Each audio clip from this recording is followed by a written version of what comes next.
Welcome back, WNST and Baltimore Positive. This is a special edition of Baltimore Positive. I'm going to lose all control of the programming. Don Moeller, of course, former Baltimore County executive. Damian here from KO, and, of course, Matt Gallagher. Alumni reunion. We're doing an impromptu. Look, we're out on the mayor's race. We're a couple weeks out on this. We've had a lot of candidates here. We're at Fadley's down here having a crab cake. You guys literally just stopped in and said hello. We've been talking to nothing but mayoral candidates, and here we are 8 weeks out on the election. I want to make sure we brought you guys in and stirred some things up here a little bit, talking about these candidates who all want to run our city. Well, big news this week, I think, in the mayor's race is that Mary Miller, the T. Rowe Price executive, has entered the foray in the paid media environment. So pretty significant media buy.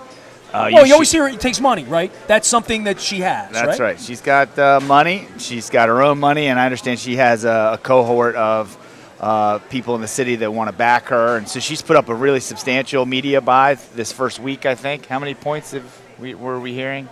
1,200 points, I think, is it's a good-sized buy in the Baltimore broadcast district. So all our broadcast executives across They're all smiling. They're all smiling that somebody's smiling. You know, because they are indeed. The money's been so divided up. It's not unlike that congressional race in the 7th where you have so many candidates, the money's sort of fractured all over the place. And if you are running ABC in Baltimore or CBS in Baltimore, JZ or WMAR, you know, but never WNST. We don't take political donations. That's right. You're never going to see. You're not seeing that big buy. So she's the first person to come in with a major buy. Theroux's been on digital and billboards, which is not a bad combo. He's got some Republican advisors, which is interesting in a Democratic primary to see that dynamic, to bring on Republican media experts. That's a new thing to do in Baltimore, so that's quite interesting. Brandon Scott got into a literal kerfuffle with the Sheila Dixon campaign. Well, for those who might not be familiar, describe kerfuffle and then describe what it was. Demonstrate, please. Yeah, there was the candidate and a volunteer. The candidate Brandon Scott and a volunteer of Sheila Dixon's campaign literally got into a back and forth, and the candidate Brandon Scott, I think, was struck in the face. You can check it out on the video yourself. The volunteer for the Dixon campaign says he walked into him. If you watch the video, you can make your own judgment there. And then Sheila Dixon did the right thing and said there's no place for that sort of violence on the campaign. Certainly have enough of it here in the city. So that was sort of big news recently that I've seen. Well, what I want to ask both of you guys about, I mean, Matt being involved with Martin O'Malley and presidential campaigns and money and where we are with the money with Bernie's campaign, or watching the money locally, is there less money spent in our market politically on a mayor's race than there would be in a lot of other places, based on the fact that citizens may not be forking over money, and from the corporate developer perspective or wherever that is, it doesn't feel like this is a rich town in that way to be quote-unquote buying an election, but it feels to me like in other places, there's a lot of other money that goes into a mayor's race. It feels like there's more paupers than princes in this race when it comes to money. We're a city of 600,000 people, thereabouts, and the region is much bigger. So if you had a regional candidate, you might see more money, but it's a smaller electorate, and I think you'd expect a lesser amount of money in the race. It's an expensive proposition to run for mayor, to run citywide. The media market here is probably a little bit less expensive in terms of TV and radio, but you're going to see millions of dollars committed to paid media over the next 8 weeks because there are a number of candidates who are going to have 7 figures worth of resources, and then there are a handful that will have 6 figures worth of resources. And what are you hoping to do with that money? I mean, literally, if we say you can buy an election, then Mary wins, right? She comes in. If you have an unlimited amount of resource, then you could buy ads and win. Well, I'm not convinced of that. I would argue. I'm not convinced of that. Well, I would argue with you that that's the wrong terminology. Buy an election.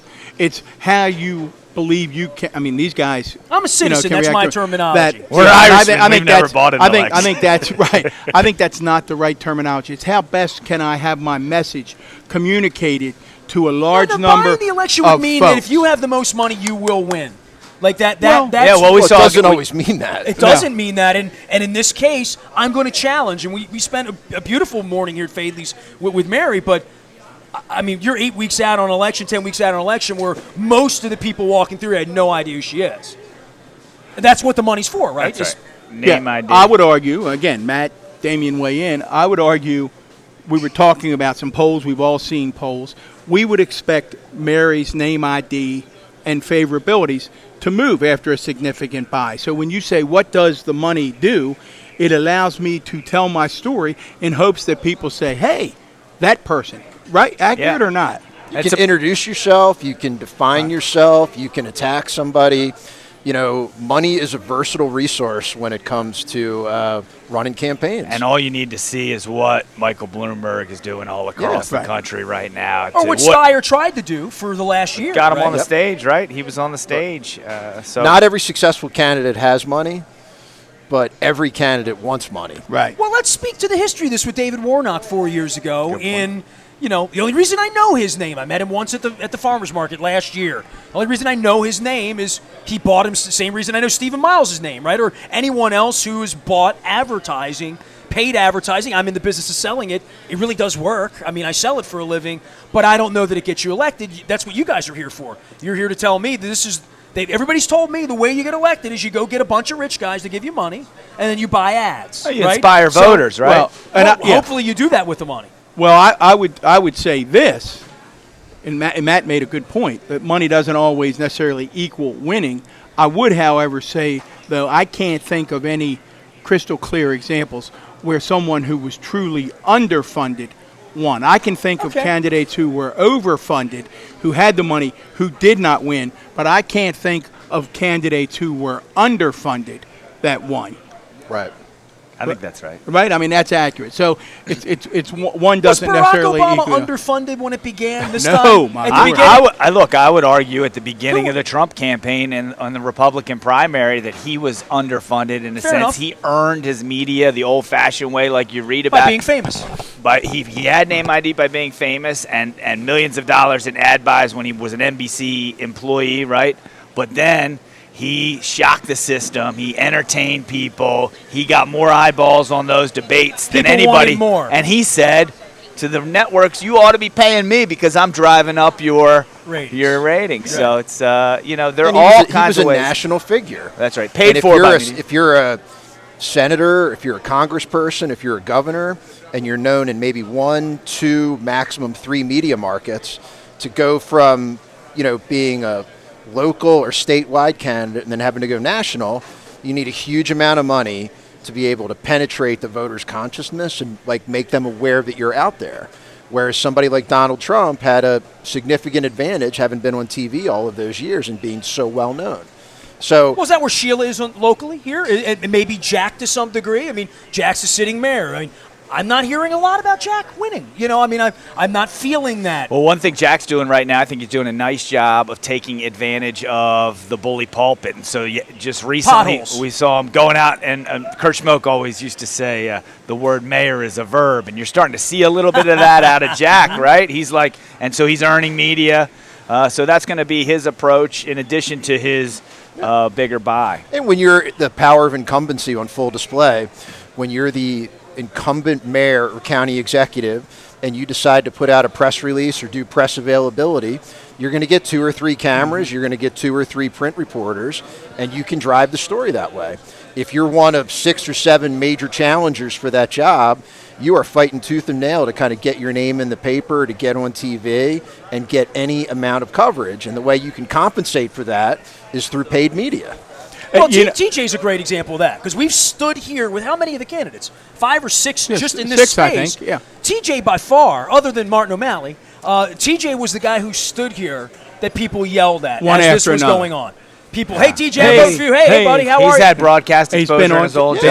Yeah, on TV. so you know, we're not seeing ads for him, and I've seen through on the highways I've driven downtown, and I've seen Jack show up on my Facebook threads Right. with ads. But this is the time. It's 9 weeks out. I mean, I got a text yesterday on behalf of Brandon or something that said, "Hi, Jennifer, vote for me." And I can't think of anything that would piss me off more than if one of you guys would take my financial money that somebody gives me and spamming me with it. Like, this is it But makes they me have not data. want to vote for you. Would you rather them knock on your door or I was knock just on your gonna phone? say, right. They have data that shows that's effective. See, it's the same That's old not argument. effective for me. But you're not. You're a focus group of one. It's the same Fair way that people will say, "I hate negative ads." Well, here's what these guys and other political They work. experts know. They absolutely work. They absolutely work. It's funny. Matt talks about the power of incumbency, and my good friend Kevin Kamenetz is smiling up above now. I remember clearly in the at the end of Smith 2. And we were about to go to a primary campaign in Baltimore County to be the next executive. Well, Kevin learned early on, better than the other candidates. First thing he did every week when Jim Smith's calendar came out was circle events and put them on his calendar and make sure that when all the cameras showed up, because as Matt's saying, if Jim Smith's cutting a ribbon for a new senior center or announcing a new part or a new police initiative, in Baltimore County, because of its proximity to the 4 major stations, pretty much 3 or 4 are coming out every time. Kevin knew to put on a shirt and tie and make sure if this is Jim, he knew to be standing right with Jim. Make people think that it was Kevin's initiative, and he got that, and it translated. Talking about this race, you guys, you're products of mayoral races and gubernatorial races. Matt, where do you see the lanes? We always talk about lanes and presidential candidate lanes. And what are the lanes now that are developing? Well, I mean, as you've got more than a half a dozen kind of credible candidates who either through their record and accomplishment and what they've been able to do in their lives or through the financial resources they bring to the table are going to be competitive. They're going to have some critical mass. They're going to have some people who vote for them. So one, it starts off, I think there's a lot of options. You've got established politicians. You've got people who've done the job before, doing the job now. You've got people who've been exposed to the work, from a state perspective with a state senator. You've got media personalities in terms of T.J. Smith. You've got a very successful, accomplished business person in Mary Miller. People are going to have options. I think that's the jumping off point here. And it's going to be very, very hotly contested. It's hard to imagine a situation where somebody's going to get 50 or 60% of the vote because all of these people have their kind of core constituencies who seem to be really motivated to kind of come out and be supportive of them right now. So I think it's going to be tight. I think it's going to be very clustered. And it'll be interesting to see over the next 2 months if it breaks into a couple of tiers. But when you got a current mayor, you got a former mayor, you got a current council president. That's a lot of incumbency. It's a lot of familiarity right there. And then you've got some other strong candidates in terms of their experience and the resources they bring to the table. So it's going to be highly competitive. You'd also see an environment in many major big cities where the paper of record or the news publications would offer up research. In other words, they would go out and either focus group pollsters or more likely they would go out and do their own public opinion survey. And that would give community leaders, business leaders, donors, all some sense of what's going on out there. Right now, all we're relying on are sort of rumored polls. Well, what's the cost of a poll and who does it and why? For either one of you, go for it. What's a citywide poll cost? That's your world. For the ones I'm involved with, they could be anywhere from $25,000 to $45,000. How long do they take to enact? A week or two? I'd say they'd be in the field for less than a week, and you'd get a top line result right out of the gate, and then shortly thereafter, 72 hours later, 48 hours. So if I call Malia right now, I'm a candidate, one of the 7. Mary's got the money. She says, I want a poll. What are they looking for when it comes out, if they're behind or ahead? Messaging, what people want to hear more of? They'll use it for a couple things. One, there's the straight horse race stuff, like do I have any name identification? or how hard do I work to sort of break out and go from 0 to 10 or 0 to 15.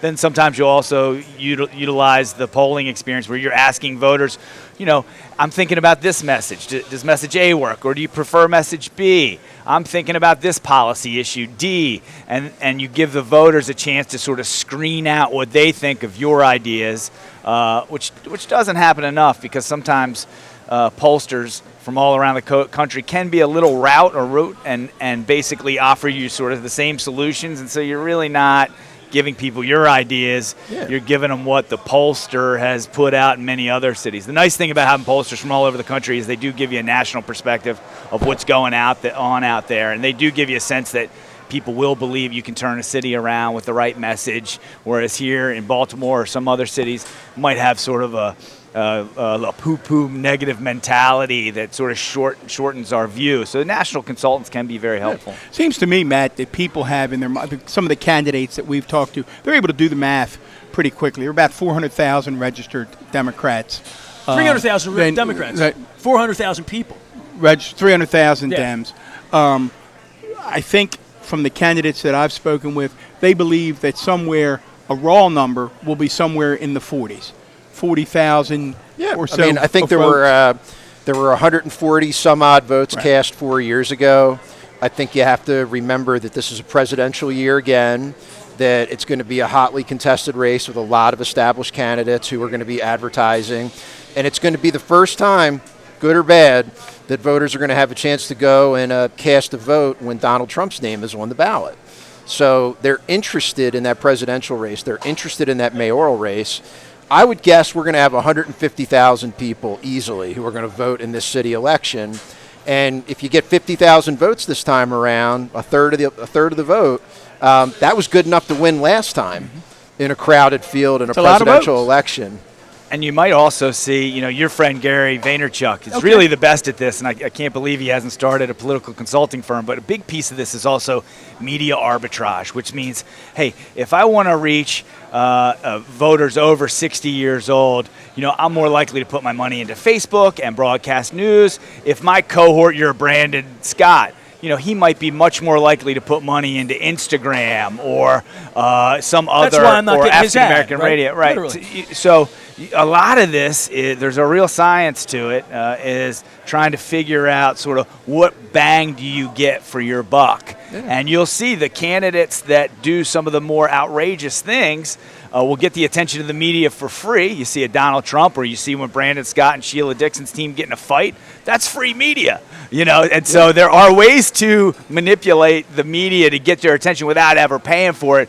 But boy, sometimes Farouk got some free media a couple weeks ago too. He certainly did. He certainly did. I don't think he probably appreciated that as much as his opponents. I would argue, and weigh in on this, that the new voter, the young voter, the millennial, continues to be the Democrats' fool's gold. That we continue to chase that voter. Well, I think we saw that in New Hampshire, right? I was just going to say, I think we saw it in Iowa. We had a huge turnout in New Hampshire just recently along 08 terms. But again, I think the idea that somehow a candidate, in that case Bernie, is going to find a new electorate is going to suddenly change the electoral map. You guys buy that or not? Well, look, I don't buy that. And I think a great example of that is Martin O'Malley's former top communicator, Liz Smith. She is the top advisor to Pete Buttigieg. She got picked up by him when he was running for the Democratic National Committee post. She heard him on a podcast, a free podcast. Nobody paid for that. That's where she heard him. And she said, I can take this guy anywhere. I can take this guy everywhere. And that's what she did. And he was getting earned media out the wazoo, free media, because they were willing to do any podcast, any interview, any tweet storm. And they did it with a very strong message, because that guy's so gosh darn articulate. You just hear him and he wakes you up. So I do think while he may be fool's gold for many that millennials or Generation Z may be fool's gold for Brandon Scott or many other candidates, for somebody like Pete Buttigieg, it's quite the opposite. So I think it's a bit of a pick 'em. I mean, every candidate in every campaign right now is going through an exercise where they're trying to figure out what is a winning coalition. Right. whether it's age, race, gender, sexual orientation, whether it's geography in terms of where do you live, where do you cobble together a successful coalition that's going to give you enough votes to win an election? And it's an algebra equation that everybody looks at differently based on the attributes of a particular candidate and the ideas that they feel particularly passionate about. And trying to figure out how you knit together that group of people to win an election is really what you pay the consultants for, and where you try to get alignment between like what the candidate feels really strongly about and the team that they build around them. But this is where we all are, right? No matter what we're doing, I'm looking at my phone right now. We are all going like this, walking across the street. We're, in our cars, But you're people are waiting looking for at our it to phone. come to you in there. That's true. And so any way you can find your candidate's way here, be it, we saw digital ads many years ago. Then Trump mastered Facebook. I think you can see massive investments by Bloomberg and Facebook and Instagram platforms like that. Where were the Russians stand? Oh, I'm sorry. But Wrong question. It's the Ukrainians. It had to be the They're involved. Ukrainians. But then I think also you'll see real influencers like Joe Rogan has gotten into the conversation. Nobody even knew who Joe Rogan was 4 years ago. Now he's like one of the biggest thought leaders in the space on his platform is a podcast. So I think we could see platforms like yours. You're seeing what you're doing with the mayor's race. You've offered more coverage of these mayor's race than anyone, the Baltimore Sun or anybody. By minutes. We're confident of that. Nobody else is sitting down Right? for an hour and a half and right. 2 Who hours. are you? Just who are you? For those of you tuning in, they stopped in for lunch today. We wouldn't let them get away. We got a few more things to already chat ate. about. We've got Damian They O'Doherty, refused to do the show until they ate. KO Public Priorities. Affairs, Matt Gallagher, president of Goldsecker Foundation. You guys have some exciting things going on. Before we do that, I always tell Nestor, you guys were up there. You were slogging through Iowa 4 years ago. You made that trip Today. with Today your good, was actually the day 4 with your years good ago. buddy. Wow. Give folks an inside look of what the heck that's like. You were behind in the polls. You kept believing. I think behind is the Dam- word. That's all we Dam- saw were people Dam- behind. Damian Right to now, the right end. now, if you look at Joe Biden or you look at Elizabeth Warren, they are really licking their wounds right now after 6 months ago yeah. thinking this was theirs and the mayor from Indiana would be no. You know, I learned enough out there in Iowa to predict that I would race pretty good. I had Joe Biden coming in fourth. I had Sanders and Buttigieg up top. I won the friendly bet with all my buddies. What does it but- feel like for you guys when you're on the ground out there and you're waking up every day? like right now it feels like Elizabeth Warren can't win. Yeah, and it feels like Joe Biden When can't you win. can't What get does it feel like to you, though? Go ahead. Yeah. Well, I mean, first of all, what, 2% of the electorate's voted right now? Fair enough. So I think it's premature to write anybody off at this point in time. Are you on the Biden campaign advisory board right No. now? I am But that's not. pretty well done. No. Go ahead with But that. look, it's very unusual, and I count myself lucky that I had a close friend run for president. Right. And, while there was a point in my life where I kind of did this for a living, when I went to Iowa 4 years ago, it was to support a friend who I believed in, who I think was trying to do something extraordinary for the country. And it's an amazing experience to be part of that process, even when you're on the wrong end of a result. And I'm proud of what he did. I'm proud of the type of campaign he ran, and I'm always proud to call him a friend. Not everybody gets that type of experience, and I'm pretty proud to have had it. What does it feel like, Matt and Damian, in the bar that night when you're having a Guinness and it hasn't gone well? What's the atmosphere in that room when, particularly for the candidate who's At least worked Martin so didn't hard? fly off to South Carolina. What does it feel like in that room? It's real quiet. It's dark. It's quiet, and a sense of humility comes over you like never before because you've been in your home state or your home region and been hyper relevant. Even people that didn't like you had to deal with you. When you're not gaining traction in Iowa or New Hampshire or the big national media machine, your irrelevance is Apparent. Is apparent, and you feel it to the core. And as I think many men feel, relevance is like a big thing for men to feel. It's Deafening in its silence. It's just right? It's an incredible feeling. It's the best thing that ever happened to me because it really shattered my ego and got me thinking more about other people and other things than constantly, one dream or one vision or one person. So for me, it was the greatest thing in a lifetime to happen to me. It was very humbling. That's why I always tip my hat to the candidates like your friend Governor O'Malley who get into the fray, the people who dedicate their lives. It's hard out there. It's a huge sacrifice. It's an incredible sacrifice. Joe Biden's been doing it for running for president. Right. You know, he prepped for 88, so he's been doing it since 1986, 1987, and he hasn't won a primary yet. Hasn't won a caucus yet. Yeah, Joe Scarborough wrote a great piece today in the Washington Post about Joe and who he is, the person, and people ought to read that. And there's a guy that doesn't need to buy an ad. Everybody knows who he is, right? Like he had literally, name right? recognition.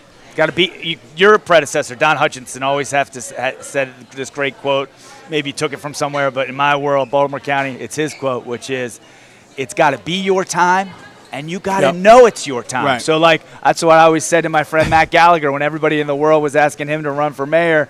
I said, you know, it's got to be your time, and it may have been his time, but if he doesn't know or think it's his time, then, you know, that part of the equation doesn't. I've heard some rumors he's on to some other things here. You guys want to, like, come on, I'm not going to let Senator Mayor. You're not going to feed that beast, are you? No? What? What? Well, look, You made some news today.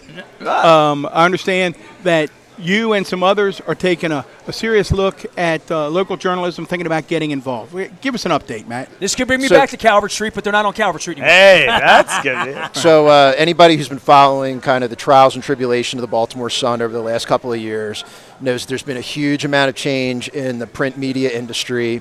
And the owner of the Baltimore Sun, the Tribune Company out in Chicago, has been going through a massive amount of change. And there's an effort to try to purchase the Tribune right now by a hedge fund company out in New York. And the Goldsecker Foundation, along with a number of other kind of institutional investors and prominent philanthropists in town, have expressed interest in restoring local ownership to the Baltimore Sun. And, you know, I can only speak from Goldsecker's perspective, but our mission is to help the people and institutions of Baltimore.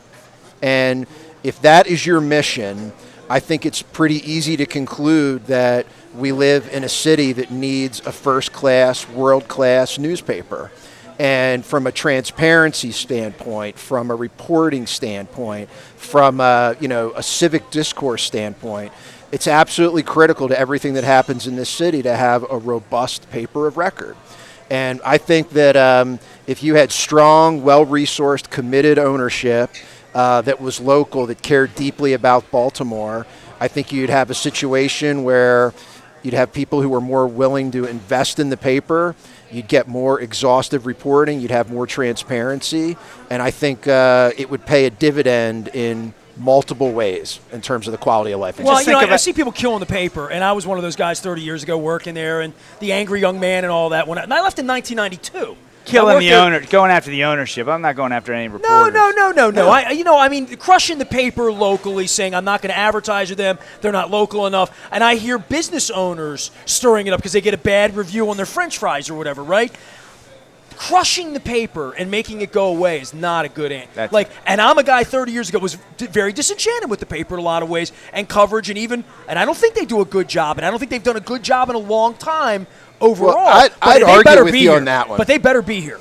I think given the amount of people who are at the Sun right now, I think it's remarkable the level of coverage that they give particular Okay, I agree with that, but I agree. came from 86 when it really was. The problem's never the reporters. The problem is, what are we going to invest in the news operation, right? And clearly we've seen a big deterioration. Well, one of the problems is the sponsorship, too, now. You're buying ads. You and I were buying ads in the classified ads to sell our bike 30 years ago, right? They have no apparent. I sell against them every day, and I often wonder, but I shudder, to your point, to think that we want to be a town without a newspaper. Yeah, but if you're going to run it like a business, okay? Sure. And you either got to make it on the revenue side or you got to make it on the expense side. Okay, but there's a part of this now, you got to kiss everybody's ass to get their money. No, but what I'm going to say is, that's tough. If you're a hedge fund manager and you're coming in and you're buying a newspaper and you want to generate double-digit returns, unfortunately, the way to do that right now is on the expense side. Slash and burn, kind of be vultures of these assets. If you're an investor who's coming in and your objective is to increase dialogue and discourse in the city, shine as bright a spotlight as you possibly can on City Hall and the State House and the County Executive's office, and your reward, your bottom line is quality of the content, the depth and reach of that newspaper. Very different model. It's a very different model. Sure. And if you're a foundation, if you're a philanthropic donor, your return expectations are very different. So if you're going to introduce a different level of expectation on the ownership side, you can marry that up with an effort to really improve the quality of the paper. And there's been, on a small scale, there's been a movement of some newspapers towards nonprofit status. And if you had the ability to acquire the Sun paper, restore local ownership, and then create a glide path so that it became a nonprofit, so that literally every dollar that they generated goes back into the product, I think that's the best outcome for Baltimore. It's the best outcome for the people of the and city. One of those foundations that we have in Baltimore is named after the original owners of the Baltimore Sun, the Abel family. Sure. So, I mean, I this think could come full circle. I think it's encouraging, and it's interesting for three guys. I got to say, ahead. I'm not trying to overplay this. I'm just saying there is real, genuine, well-resourced interest in Baltimore to restore local ownership, and we hope we're going to get a chance. Well, and I think this goes hand in hand, and certainly the three of us over the years have dealt with the media in great detail, and people are often surprised that, I have good relationships with all the people at the Sun, even those who were critical. I used to, Andy Green and I, who's now Vice President Hopkins, had some legendary screaming battles. And to Andy's credit, he was always able to let me get it off my chest. I didn't scream as much as Damian, but I had my moments. And he was always able to let me. But to your hear point, me, if you own the business and said, "I'm not writing you, I own this crap can," and we're not advertising. I've heard too much of that over 35 years that I want to damage the paper because I didn't like what they wrote about. That's the wrong attitude. Well, but that's You're the right. attitude of America. I mean, it's where we over Fox News at this point. The bigger issue, too, for me, is the way those reporters, and I've followed it, I'm sure we've all followed it, the way they're currently being treated by the Tribune.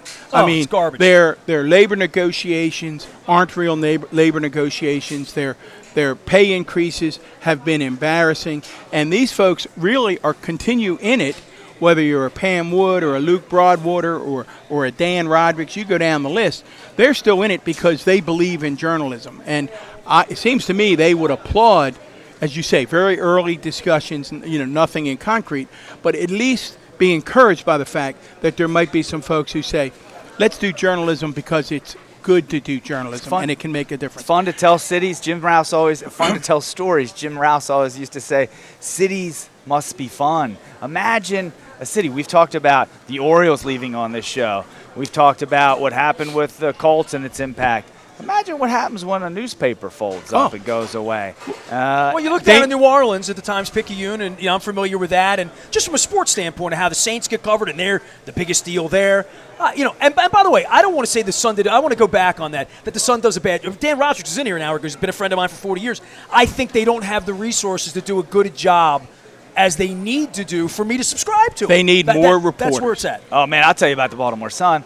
I've got like 3 different subscriptions because every time I go through, depending on my, they make the portal so clunky that you can be paying 3 different subscriptions on a couple different devices and not get calls back when you're asking for help on how to make it all work. So I mean, there are, and if you have a functional, operational newspaper organization, that kind of stuff doesn't happen. Well, so and you have reporters that are critics. You have people that are covering the arts. And that brings more and more people. Not everybody just wants to read the front page like me or the sports section and the front page like you, Nestor. Some people are in there for the culture. Some people are in there for Matt. Matt's doing a nice job trying to write his own restaurant reviews because Richard Gorlick's not there anymore. Hey, right? Everybody knows who's ever followed me on Facebook. I have one go-to for the culinary taste of Baltimore. If I need to go to a neighborhood and find the latest, greatest restaurant, I do one text. Why are you asking a skinny guy for food It's Matt Gallagher. He is a foodie. Quick story before we turn to some of the things you're working on, and I know you both have to get back to work. One of the things I say about journalism, I always applaud Jim Smith on this. We'll remember the Baltimore Examiner, and they were sort of the Fox News of print journalism here in Baltimore. They were critical of Jim Smith, the administration. I'll say all things Democratic at that time. And when they folded up shop, I got a call from a TV reporter who wanted a reaction from the county executive. Said, I guess he's dancing in the street. I said, well, I know Jim Smith pretty well. I think I know the answer, but just to be sure, I'm going to walk down the hall. And I got exactly the answer that I knew I would get. I said, TV wants to know if you're happy to examine. He said, absolutely not. He said, we need a free press. We need competition.